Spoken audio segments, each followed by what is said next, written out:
Chicken versus mutton ఏది మంచిది, ఏది తినాలి, ఎప్పుడు తినాలి, ఎలా తినాలి, తింటే ఎలా తినాలి, ఎంత తినాలి, ఎంత క్వాంటిటీలో తినాలి, ఇదే కదా మీ డౌటు. ఏదైనా కరెక్ట్గా ప్రాసెస్ చేసి కరెక్ట్గా తీసుకుంటే ఏదైనా మంచిదే అండి. ఈ రెండు ఏది తిన్నా మంచిదే. కానీ ఇది ఉంది చూసారా ఆయిల్, ఇది మటుకి చాలా చెడ్డదండి. ఎందుకంటే ఈ ఆయిల్ క్వాంటిటీ పెరిగే కొద్దికి నాన్ వెజ్ కూరలకి టేస్ట్ ఎక్కువ వస్తుంది.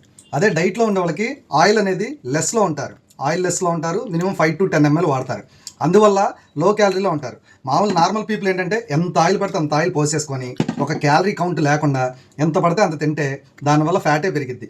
అందుకే ఏది వండినా సరే మనం జాగ్రత్తగా ఆయిల్ చూసుకొని చేస్తే చాలా మంచిది.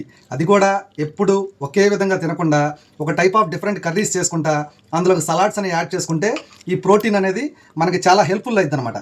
ఇదే ప్రోటీన్ అనేది ఎక్కువ ఆయిల్ తీసుకుంటే మనకు ఫ్యాట్ కింద ఎక్కువ కన్వర్ట్ అయిపోయి లాంగ్ రన్లో ఫ్యాట్ కింద కన్వర్ట్ అయ్యే ఛాన్సెస్ చాలా వరకు ఉంటుంది. Thank you.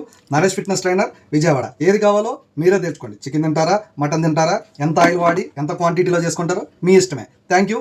Naresh fitness trainer, మళ్ళీ చెప్తున్నా, విజయవాడ.